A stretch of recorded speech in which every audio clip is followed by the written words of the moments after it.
মহালয়ার পরের দিন থেকে অর্থাৎ প্রতিপদ থেকে 9 দিন ব্যাপী নবদুর্গার আরাধনা শুরু হয় আর এটি চলে দুর্গা নবমী পর্যন্ত।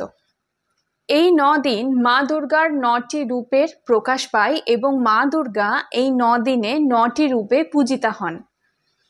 আজকের ভিডিওতে আমরা জানবো মা দুর্গার 9টি রূপের কথা। শুভশ্রী ভান্ডারী ইউটিউব চ্যানেলে আপনাদের স্বাগত জানিয়ে চলুন তাহলে ভিডিওটা শুরু করি। মা দুর্গার 9 দিনে 9টি রূপের কথা আজকে আমরা জানব। প্রতিপদ অর্থাৎ মহালয়ার পরের দিন মা দুর্গা পূজিতা হন শৈলপুত্রী রূপে। ভগবত পুরাণ অনুসারে দেবীর জন্ম শৈলেন্দ্র হিমালয়ের কন্যা রূপে। দেবী স্বেচ্ছায় শৈলরাজের কন্যাত্ব স্বীকার করেছিলেন, কারণ গিরিরাজ হিমালয় তাকে কন্যা রূপে পাবার জন্য কঠোর তপস্যা করেছিলেন। শৈলপুত্রী দেবীর ডান হাতে ত্রিশূল, বাম হাতে থাকে পদ্ম। দেবীর বাহন হলো বৃষ। দেবীর জটামণ্ডিত মস্তক আর তাতে অর্ধচন্দ্র শোভা পাচ্ছে। আবার অন্য পুরাণ মতে মা মেনকার গর্ভে হিমালয়ের ঔরসে জন্মানো কন্যা সন্তান হলেন মা দুর্গা। বহু আকাঙ্ক্ষিত এই কন্যা সন্তানটিকেই শৈলপুত্রীও বলা হয়। তিনি এক হাতে ত্রিশূল নিয়ে সমাজের অবক্ষয় রুখছেন আর অন্য হাতে বরাভয় দিচ্ছেন, অর্থাৎ তিনি একই রূপে শান্ত এবং দুষ্টের দমনও করছেন। তিনি হলেন দ্বিভুজা। নবদুর্গার দ্বিতীয় রূপ হল ব্রহ্মচারিণী। তিনি চতুর্ভুজা। দ্বিতীয়াতে মা দুর্গা ব্রহ্মচারিণী রূপে পূজিতা হন। ব্রহ্ম শব্দের অর্থ হল তপস্যা। দেবী ভগবতী দেবরাজ ইন্দ্রকে ব্রহ্মজ্ঞান প্রদান করেন, আর একবার অসুর বধের পর যখন সকল দেবতারা ভেবেছিলেন তাদের শক্তির কারণেই অসুর বধ হয়েছে, অথচ তাদের নিজস্ব কোনো শক্তিই ছিল না, তারা ছিলেন ব্রহ্মার শক্তিতে বলীয়ান। এবং তখন সেটা প্রমাণ করার জন্য ব্রহ্মা এক আশ্চর্য বস্তুরূপে তাদের সামনে আবির্ভূত হন।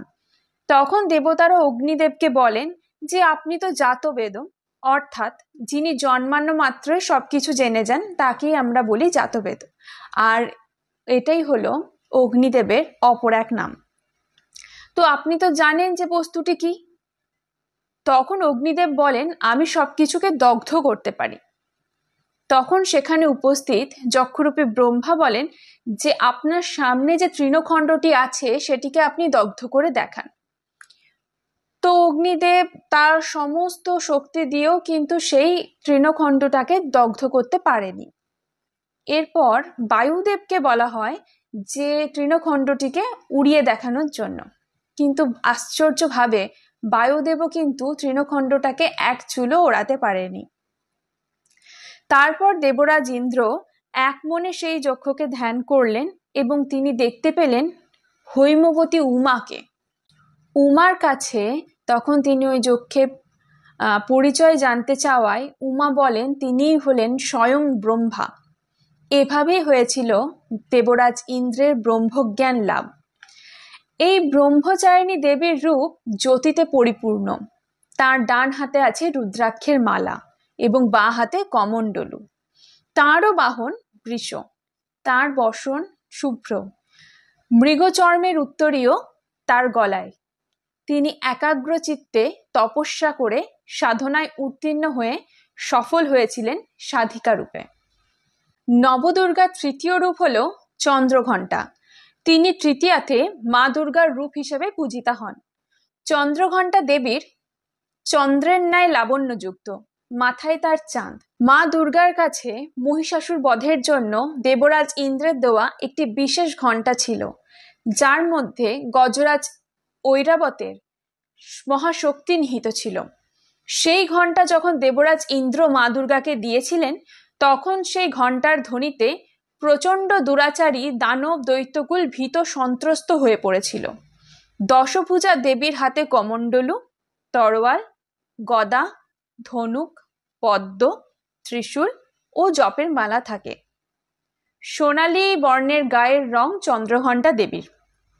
চাঁদের আলোয় আমরা যেরকম আলোকিত হই, মঙ্গলময় চাঁদের আলো, তেমনি দেবরাজ ইন্দ্র প্রদত্ত দৈবিক ঘণ্টা চন্দ্রঘণ্টা দেবীর হাতে থাকার কারণে দেবীমা যখনই ঘণ্টাটা বাজান তখনই যেন কোনো বিপদ আসন্ন হয়েছে এই আশঙ্কায় আমরা করতে পারি। দেবী চন্দ্রঘণ্টার ঘণ্টার ধ্বনি থেকে নিঃসৃত নাদ ব্রহ্মতে সকলকে আসন্ন বিপদ সম্পর্কে তিনি সচেতন করেন। নবদুর্গার চতুর্থ রূপটি হল কুষ্মান্ডা। দেবী কুষ্মান্ডা রূপে পূজিতা হন চতুর্থী তিথিতে। কু, অশ্ম এবং অণ্ড মিলে হয় কুষ্মাণ্ড। কু মানে হচ্ছে খারাপ আর উষ্ম মানে তাপ। তো দুর্বিসহ তাপ বা খারাপ তাপ মা দুর্গা তার অণ্ড মানে উদরে ধারণ করেন, তাই তো দেবী মহাবিশ্বের স্রষ্টা, তাই তো তিনি কুষ্মান্ডা। সিংহবাহিনী মা, যার ত্রিনয়ন রয়েছে এবং মায়ের এই রূপে অষ্টভুজা দেবী এবং তার 8 হাতে সুদর্শন চক্র, ধনুর্বাণ, স্বর, চক্র, গদা, রক্তপদ্ম, কমণ্ডলু আর একটি সুধাভাণ্ড বাম হাতে থাকে। তিনি অমৃত জ্ঞানের সুধা তার কলস নিয়ে বসে আছেন। ত্রিতাপে দগ্ধ পৃথিবীর কুৎসিত রূপকে তিনি তার উদর বা অণ্ডে ধারণ করেছিলেন, তাই তো দেবী কুষ্মান্ডা। আবার একটি ব্যাখ্যায় দেবী দুর্গার রক্তবীজ অসুরকে বধ করেন ও তার ভাই কুষ্মাণ্ডকেও কিন্তু নিধন করেছিলেন, তাই তাকে কিন্তু কুষ্মান্ডাও বলা যায়। নবদুর্গার পঞ্চম রূপটি হল স্কন্দমাতা। দেবী পঞ্চম রূপ স্কন্দমাতা পূজিত হন পঞ্চমী তিথিতে। তিনি শালঙ্কারা, দিব্য বস্ত্র পরিহিতা, তার হাতে একটি শিশু সন্তান। মা দুর্গার এই রূপটি মা ষষ্ঠীর কথা মনে করিয়ে দেয়।